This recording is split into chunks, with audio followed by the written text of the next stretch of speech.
Good morning, morning community. Good morning. As you see, yesterday we've been in Kuala Lumpur. Today we are in Paphos, and this behind us is the Annabelle Hotel. And I want to talk about 2 years ago when we started Insight in Cyprus. And honestly, we were not successful, even if many people they think that we were successful. The first seminar was completely not successful. We had 9 people, but we had a huge support from all over the world. They came assistants from everywhere, Ofer from Israel, people from Mexico, they came to assist, and it was amazing. This keep us to go on. The next one was the same success, but we still keep on. And with the huge support of Ofer from Israel, Ofer in Bal, which they were all the time next to us, no matter what, they never judge us. They say, man, you see, we'll never work for. And we keep going. Then Mike came from United States helping us. He was flying 15 hours, serving, going back 15 hours flight. He even didn't see the sea. Actually, he saw the sea just for 2 minutes. Imagine what kind of service. Peter Felsman, who was always next to us no matter what we need. And the previous seminar we had success. Okay, success for our sizes of seminars. Now we are going to be more people. We're going to have more community here. And why I'm telling you this? Because we didn't give up. Because one of the things, what even I hear Tony Robbins said to his children, one of the things he said to them, I don't want to live with is a regret in your lives. So I want to ask you something. How do you feel in the global money community when we start and during this process of 30 days? Did you take an action which you deserve? Did you take an action so you can become a better version of yourself during these 30 days? This you can answer on yourself. This is the question for you. But me, honestly, what Insight teach me and gave me is to take an action.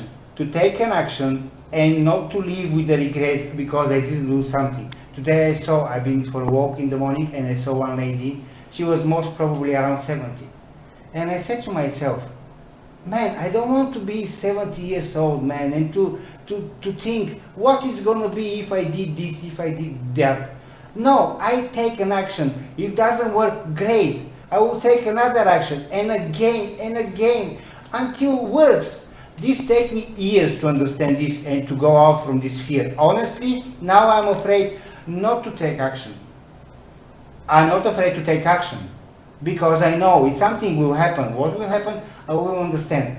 So why I'm telling you all this, our next step is inside 28th of August until 30th of August. You're going to see where is going to be this in the hotel behind us.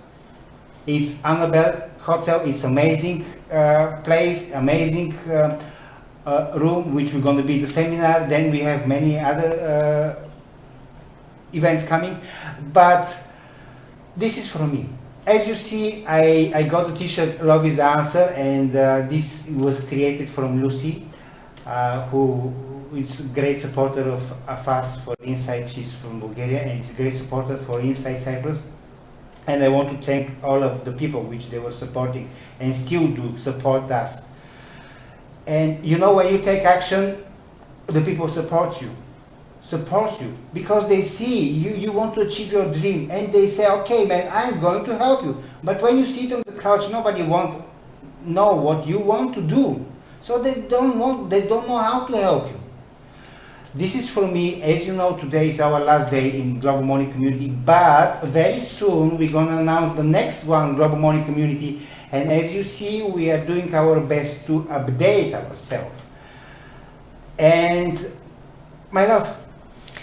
Yeah, so we already had 2 morning communities, so we were grateful that we were able to help actually children in Bali.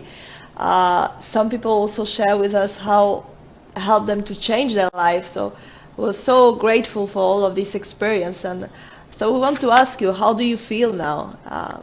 what was your experience, your journey. We'd love to hear from you. And we're going to have another morning community. We're going to announce it when it's going to be the time. And today we want to talk more about, yes, we wanted to talk about our next step, which is Inside Seminar. And we really hope that we're going to see you in the room with us. It's going to be an amazing journey. And my love, do you want to say something before I introduce Ofer? No, please. Anyway, Ofer loves you more than me. Okay.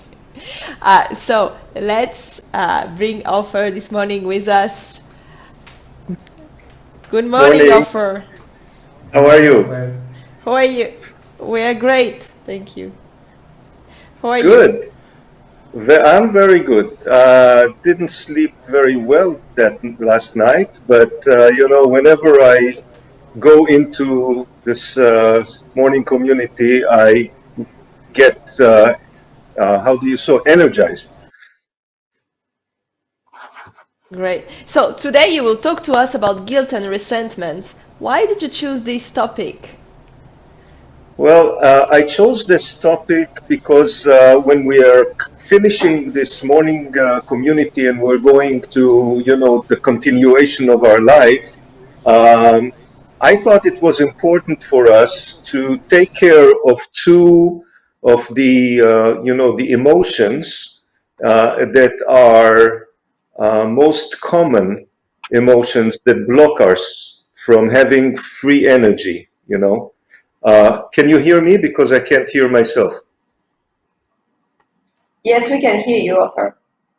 Okay, very good. So guilt and resentment are two ways that we are holding our energy from being free and being working for us.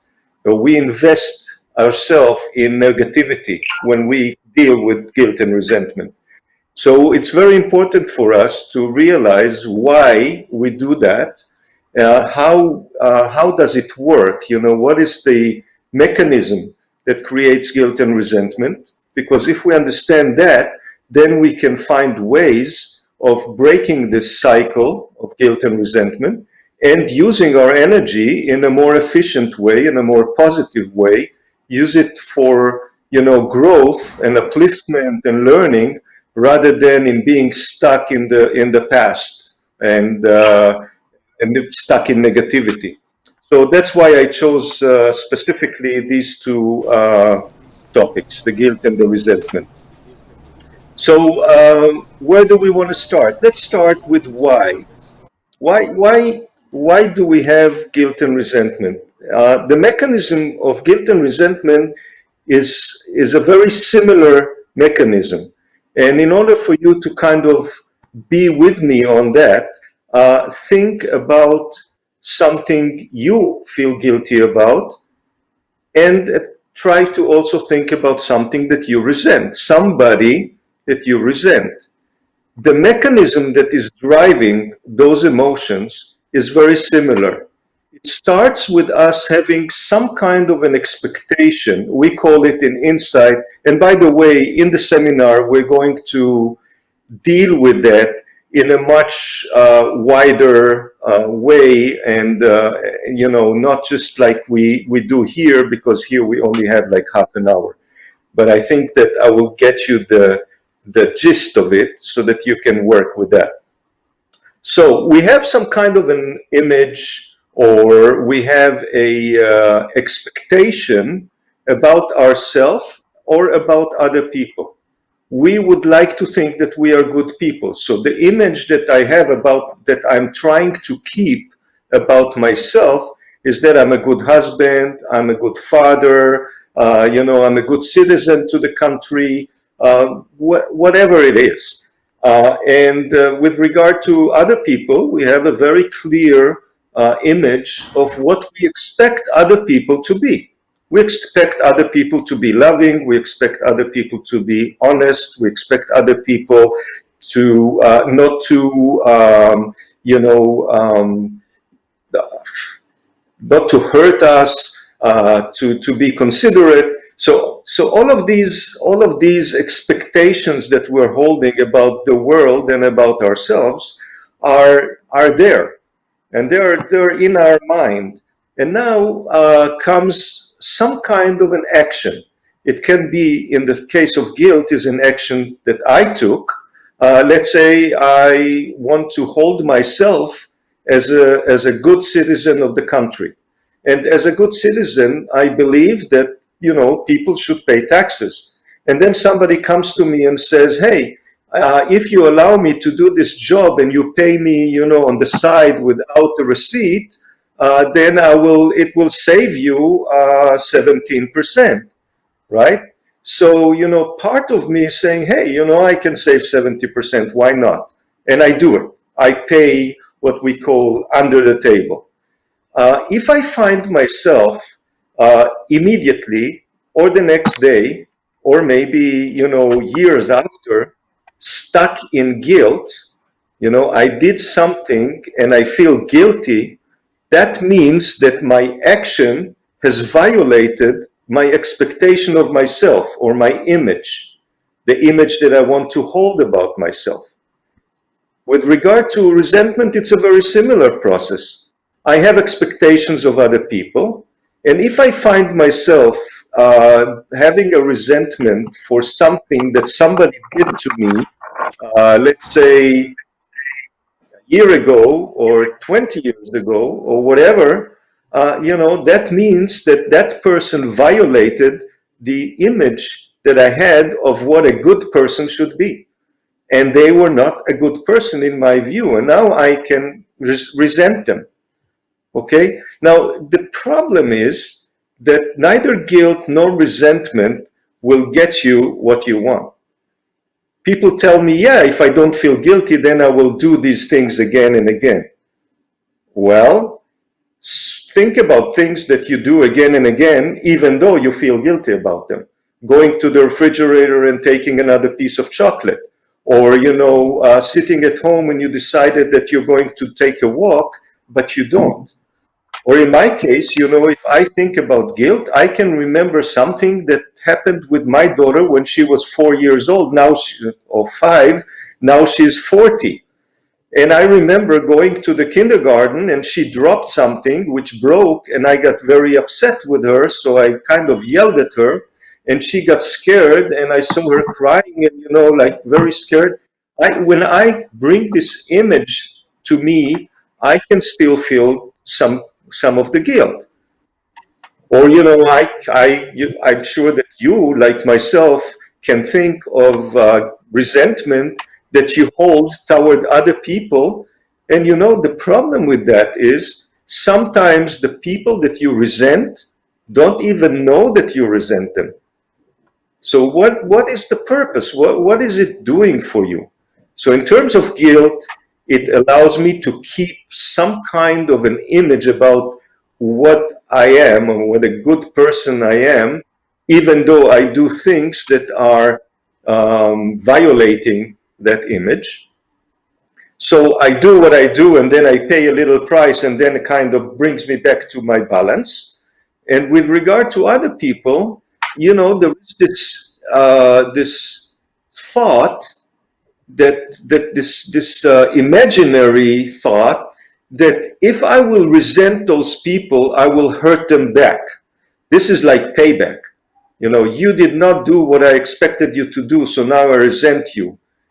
But somebody in the seminar once said, and I like this quote, he said, resentment is like drinking poison and hoping somebody else will die.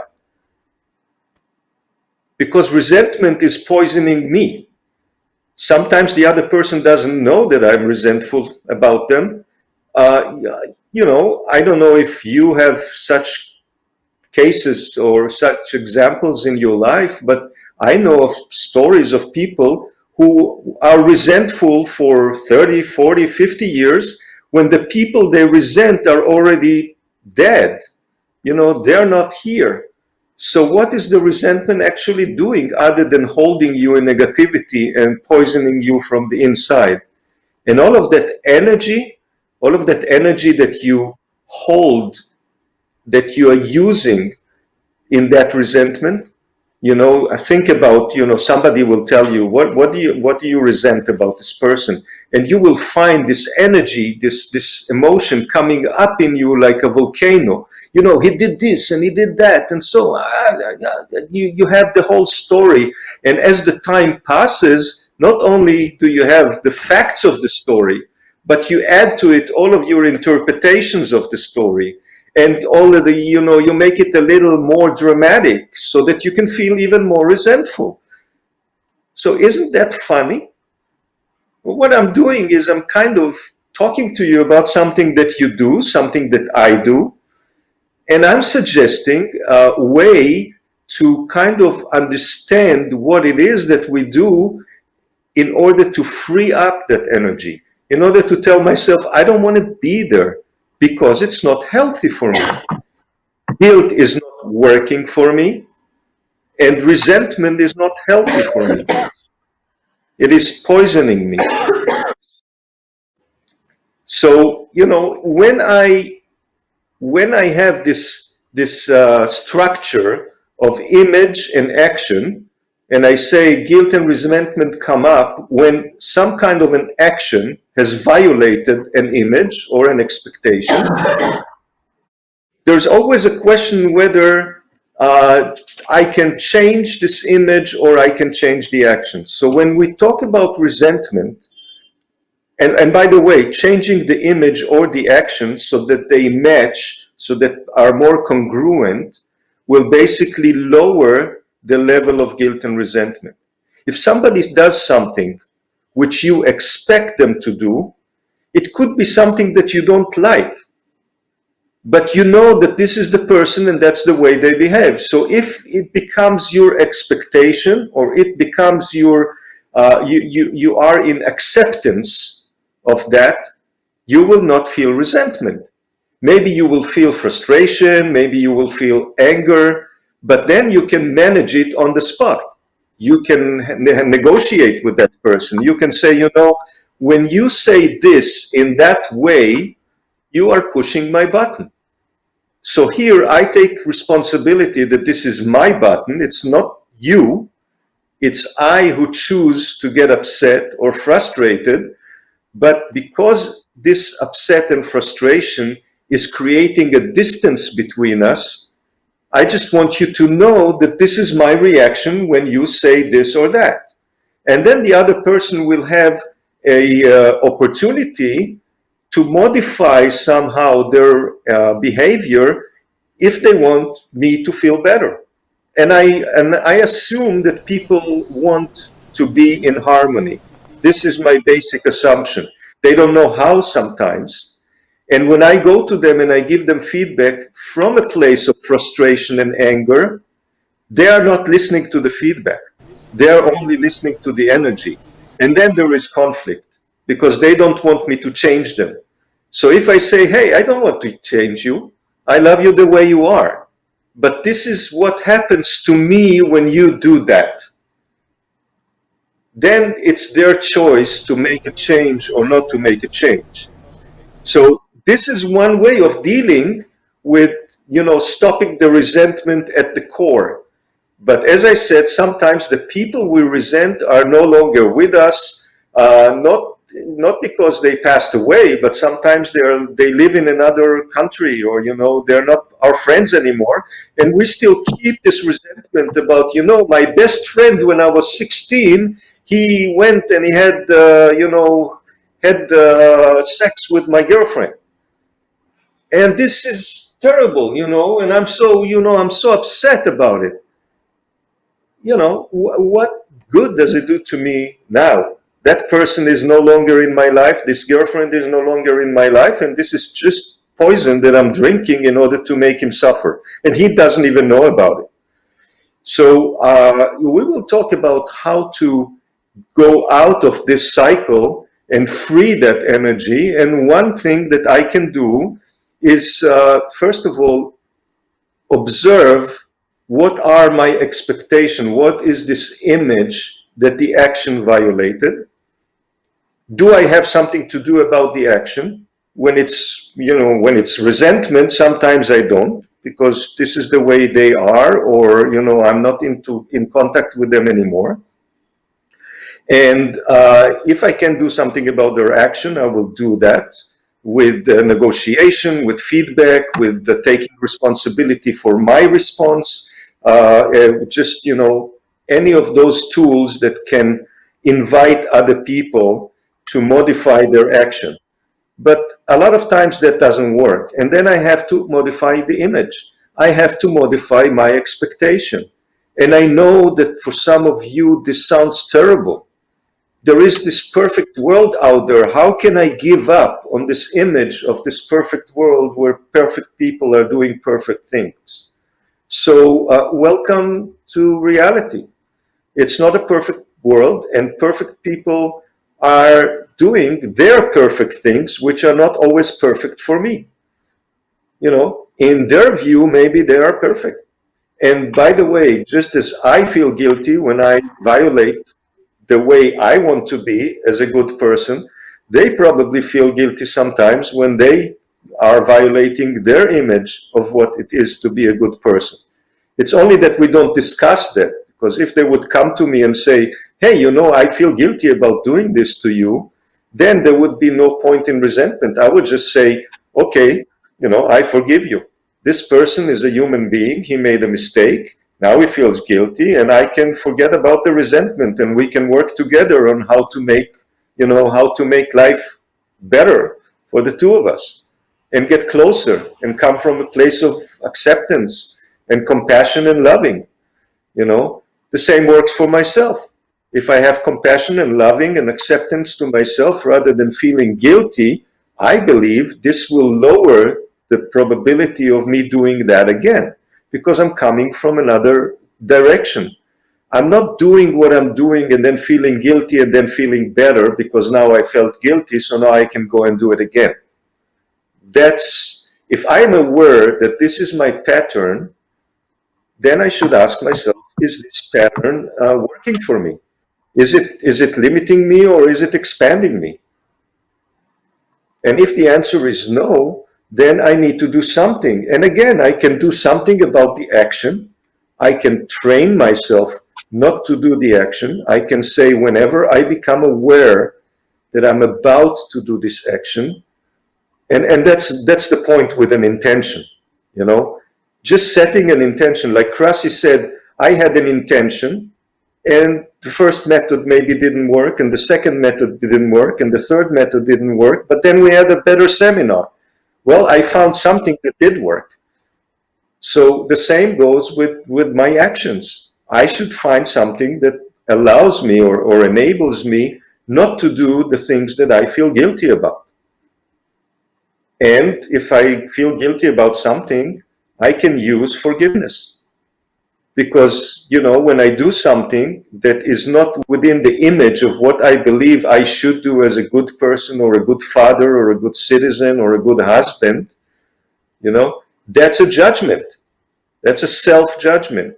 And I can forgive myself. I can say, I forgive myself for judging myself for not, you know, doing what I intend to do. I forgive myself for judging myself for being weak and, you know, letting go of my ideal of a good citizen just to make another 17% profit. You know, I can work with that. But as we say in the seminar, guilt is optional. You do what you do, and then you have the option of feeling guilty or becoming aware of your action and making another choice. Asking yourself, what is my intention? Do I want to be a better person? Okay, so here is what I did. Do I have a different choice? Can I do something different? Can I do something in a different way? And with regard to other people, just as a side note, I can tell you that from my experience in the seminar room and sharing with people and so on, I find that many times, together with the resentment or the judgment of other people, and that goes especially for the long-term resentment, the resentment of something that happened long time ago. A lot of times, together with the judgment of what the other person did, there is a self-judgment that is hidden beneath that external judgment. And the self-judgment is, I will give you a personal example. My partner, when I came to Israel after living so many years in the United States, I came to Israel and I created a company together with a partner. We were at the beginning very successful. Apparently there were red flags that we didn't notice. And then my partner one day said, myself and my wife and my daughter, we want to go on vacation. We will leave for, like a week. We go back to the United States and see you in a week. And I said, well, no problem, bye.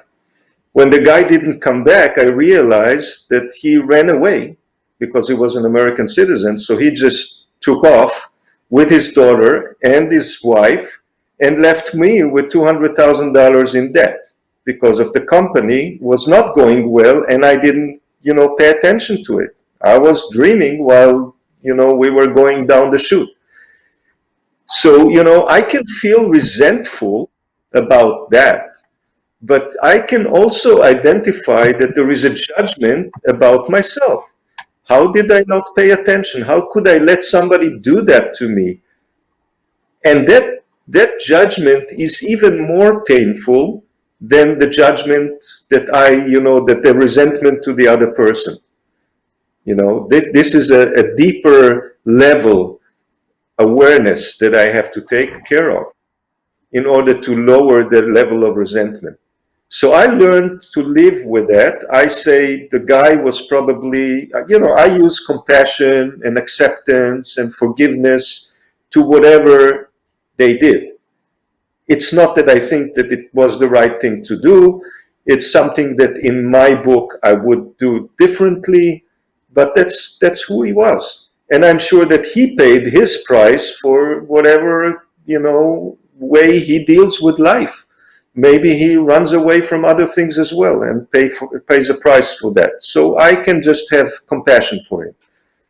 As far as I'm concerned, I managed to get out of it without, too much, with not too much damage.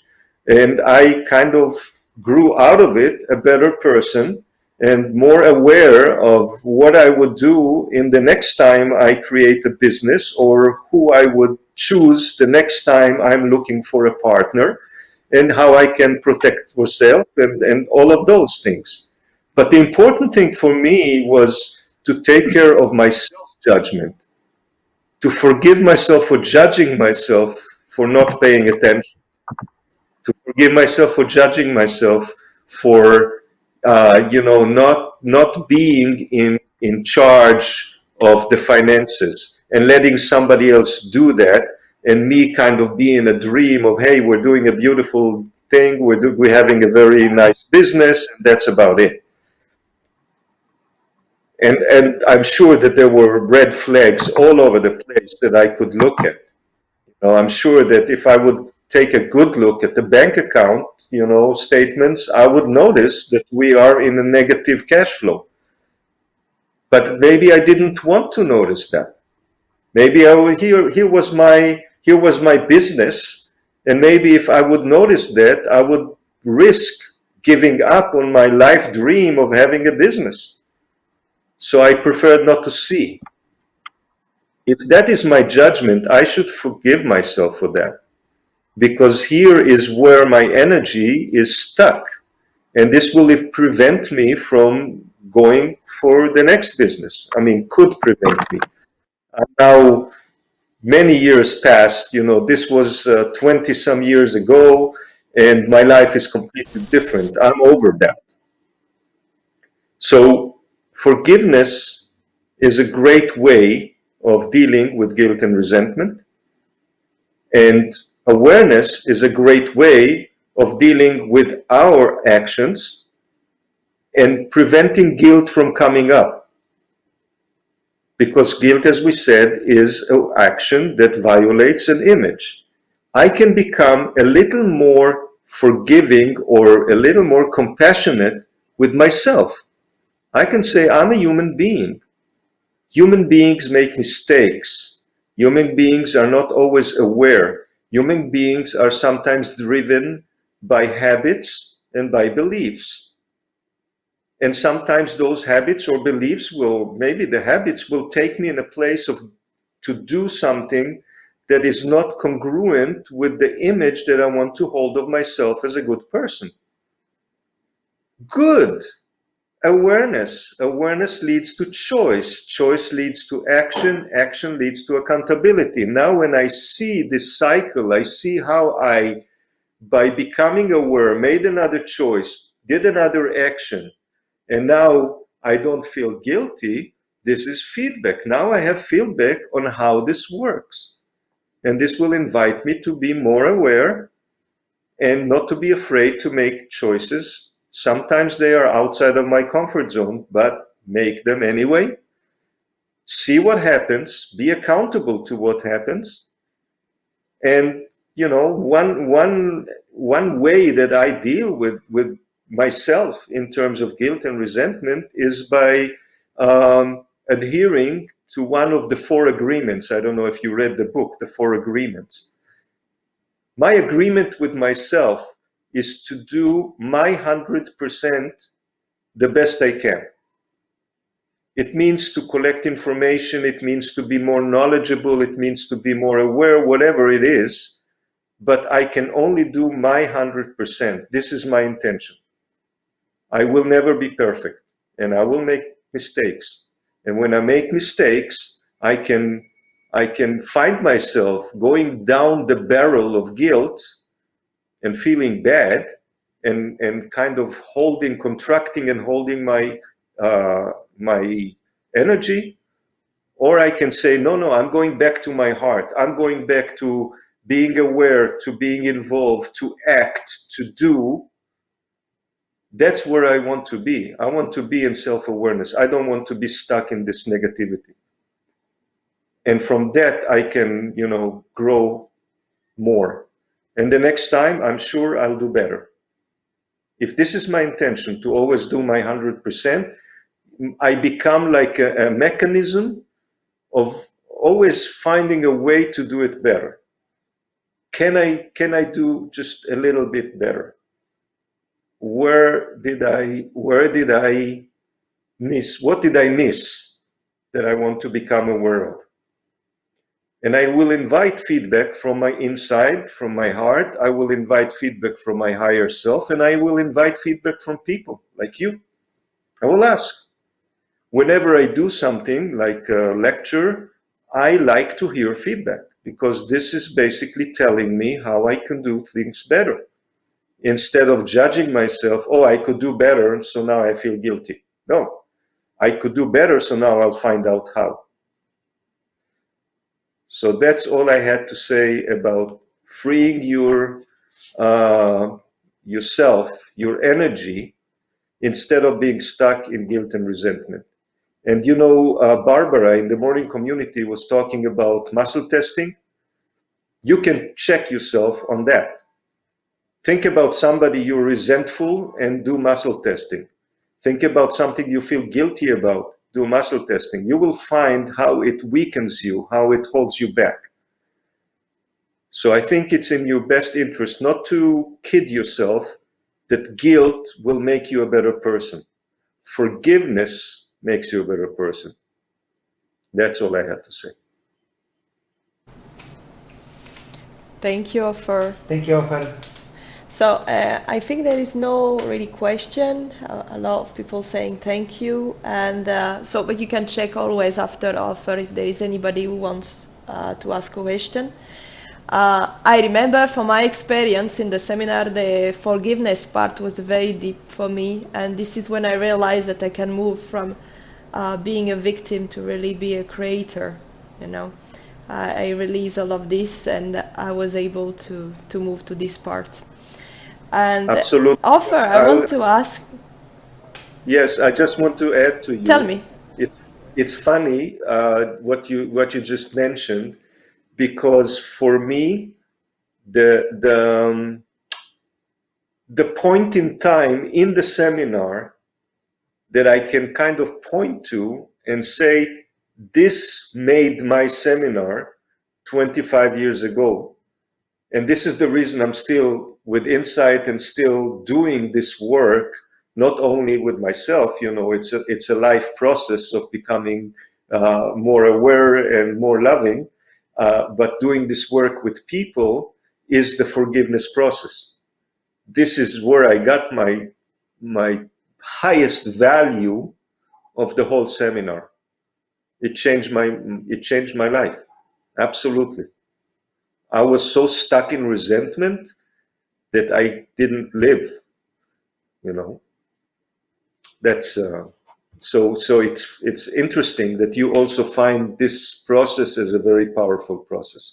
And I know that it is, and that's why many structures, many seminars, you know, and books and self-awareness work point to forgiveness as one of the strongest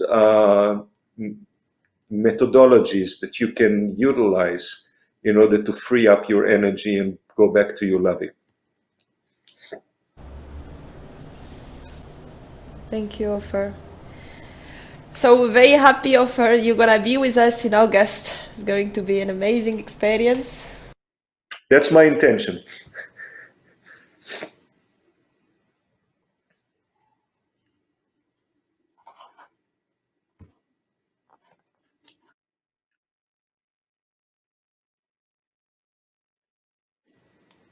Yes, I think so also, because the picture is frozen.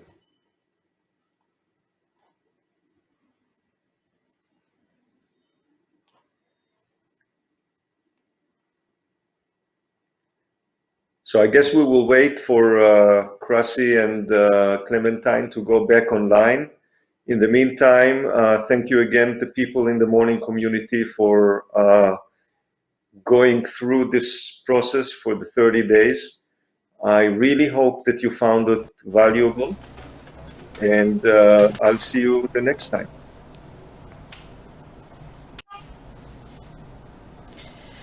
So thank you all. My love, you want to share something before we leave? No. Actually, I want to say thank you to all the people which they take action for these two global morning communities. One of them which was during the Corona, and the second one which the people, even from the first one, they joined to the second, and they decide to continue to their road of self-development. And please, guys, don't understand self-development the way I understood, because as you see, I understood self-development and I put a lot of kilos. That's not the way. The other way means by self-development. And thank you to my friend Marinos from Aesthetic in Cloraca. I'm going to in the gym. I'm going to bring my power again. So. What I want to say, guys, just do it, and no matter what you do, just continue working on yourself. Keep eye on us, because we're going to announce the next morning community, which is going to be much more global. In the second one, we had the participants from 15 different watching us from and being part of us from 15 different countries. And yes, that's all from us. At the moment, we wish you a lovely, amazing day. And the last thing we want to show again, the video which we showed yesterday, because some people, they ask if we can show this video again, or what's going on and what is happening in Insight seminars. And we're going to ask our friend who is supporting with all this program if he can put the video, and this is how we are going to finish. Bye! Before I finally get up and just do it. I recognize that in myself, so. Walking into Insight seminars, I wasn't sure what to expect. I used to be very doubtful, questioning what my purpose was in life.